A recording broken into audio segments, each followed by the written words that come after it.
All right, January 10th, it is another team call. Thank you guys so much for coming on. I appreciate seeing all your lovely faces and hearing your voices live instead of on Facebook Messenger.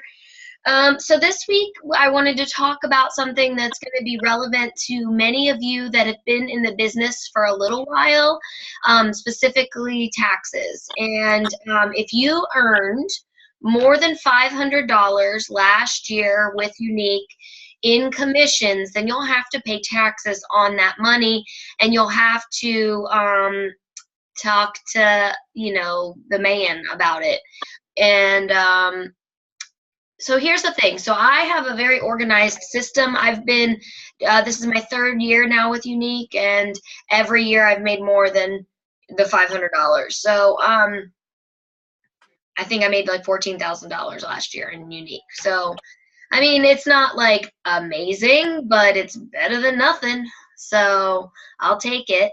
It's like half of a car payment, you know. It's going to be more next year. Double. All right, sorry, sidebar. So I've been very diligent in my record keeping process because I know how important it is when the time comes to pay the taxes. The last thing that you want to do is show up to wherever you get your taxes done and not have any deductibles. Okay, you want to start keeping very meticulous records of the things that you can deduct. So what I have is a spreadsheet, and it's actually in the files of the Glam Squad from last year or the year before. And I have it broken out by month, January, February, March, whatever, 12 months, 12 little blocks. And then I also have 12 Ziploc baggies. And so as I go through January, I'm just popping the receipts in the January bag. When January's over, I zip it up and I move it down into the filing cabinet, never to look at it again. In tandem with putting them into the bag, I'm filling out the spreadsheet as well. So here's a quick rundown of the things that you can write off as a Unique presenter. You can write off your cell phone bill. You can write off your home Wi-Fi, or if you have whatever your internet service is for your home. You can write off business cards, brochures, if buy the catalogs. I know Holly mentioned she got one of those big banner signs. That's a tax write-off. Anything you buy for vendor events, including tablecloths and decorations, any products that you buy to use as display can also be a tax write-off. In addition, you can write off space in your house. If you're using space, like I have this office here and I run my business from my office, I can write that space off. You can also write off any apps or books that you use, like Audible. You guys have seen me talk about that throughout the year, about reading books and stuff. You can write off the monthly fee for that because you use Audible to educate yourself in your business, so you can write that off. I also write off any kind of marketing apps that I buy. Like if I paid like $4.99 for this photo editing app to put the phone on there, or to put the text on there, you can write that off. Any kind of, like, if you buy music to put in the background, you can write that off. If you sign up for any subscriptions, like Network Marketing Leadership, like they have a magazine or something like that that you subscribe to. If you went to convention, you can write that off. And everything about going to convention, you can write off. You can write off the plane ticket, the hotel, the cost of the ticket, meals while you're there, mileage to and from the airport, parking while you're at the airport and gone. If you had to buy a ballroom dress, you can write that off because it's part of your uniform that you needed. If you buy any kind of like Unique swag, like the Unique t-shirts or the Unique hats or the Unique bags, anything that's in your back office under Unique supplies that you buy under that part, then you can use that as a tax write-off. If you buy any prizes for your teams or for your hostesses, that can be a write-off. If you upgrade your lighting system, or you buy a new camera, or you buy a new cell phone, All of those things can be tax write-offs. So if you buy a new laptop, that can be a tax write-off.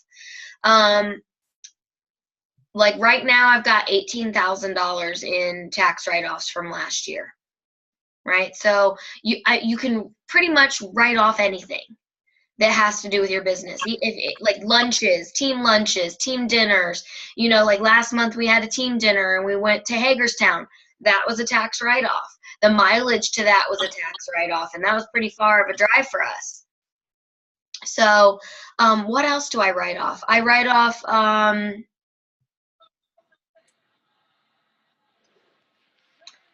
obviously catalogs. I think I said that. You can write off office supplies, things like pens, paper, printer ink.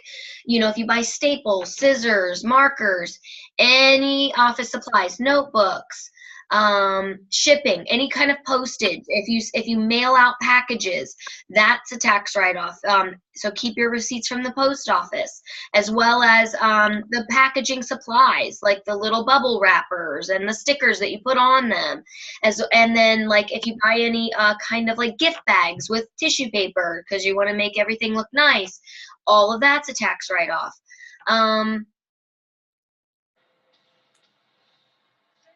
It's a lot that you can write off. It really is.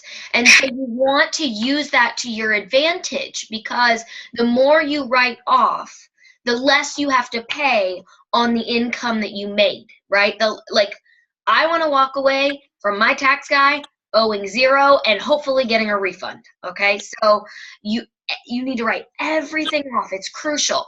And the biggest part of that is staying organized. The last thing that you want to do is on January 15th or January 31st, when your unique W-2 or 1099 or whatever that form is called comes in, you have nothing. You have nothing.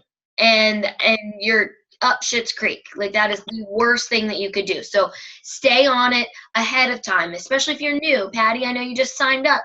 Like, don't wait to start accounting for it, because for all you know, like January might be a slow month, February might be a slow month, but maybe in April you skyrocket and you go pink, you go blue, and then by June you've already earned way beyond your $600, but you haven't counted for anything. And then you're going in and you're looking at Amazon. What did I order from them? Then you're going and looking at Vistaprint. What did I order from them? And it's just a pain in the ass. If you keep track of it ahead of time and be proactive with it, you will save yourself lots of headaches come tax time. All right, so right now, you can go in your back office under taxes, and it will give you kind of like a rough estimate of kind of what your commissions were for the year. There are two columns, or there are $2 amounts. $1 amount it's probably the lower one, is of the amount that you purchased yourself, the amount of commissions you earned on what you bought for yourself. And that's not taxable income, because that's considered a rebate. And that's why I try to push as many products as I can through my own account, because it is like a little loophole. It's considered a rebate, not income. And so when you can push it through yourself, you don't have to pay taxes on it later. Okay? And then the second column is what customers ordered from you. How much commission you were paid based on customer orders directly from your website. So it's just kind of like an idea of what you ended up earning for the year, but go ahead and look back, or just wait. You can look back and see just to kind of know, but wait for that form to come in from Unique. They usually send them out like the last week of the month. So I think I got mine like literally January 31st last year. So be on the lookout for that. And if you go in your back office, you'll kind of know if you're going to get one or not. Okay. So the spreadsheet is in the back office, or under the files of the Glam Squad. My system is to use Ziploc baggies, but I know other girls that do like the accordion filing system. That's fine.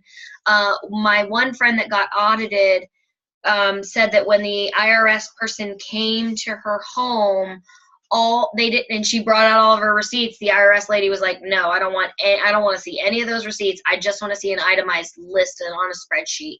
And if she could just show that she had it documented, that's all that they cared about. That like there was no fraud here because look at all my like line items. So if you have that, then you should be gravy, baby. And that's about it for taxes. I spent more time listing the things that you can actually write off in taxes than I did explaining my system for keeping track of taxes. And the only reason I wanted to go over it now is because, one, there are many new girls, and two, everybody's getting ready for taxes. So I felt like that would be a good subject for tonight's team call. But beyond taxes or including taxes, do you guys have any questions? Hey, stop eating that. He's like shredded some tissues down here. Oh, you messy dog. Questions? Anybody? I know some of you guys are in that group, that that blow up group. Is that helpful for you guys? Are you guys enjoying that group? Yeah? Good. Yes, ma'am. Good. I am so proud of all of you guys. I saw lots of lives. I've seen lots of good postings. Hopefully you guys are getting some good help from it and some good tips and tricks. Not yet, but I'm kicking them. You keep pushing, Sue. That's right. I am. All right. No, we'll keep it down and dirty, quick and easy this evening. If you guys have any questions, you know where to find me. I love you as always. Go out there, do something amazing.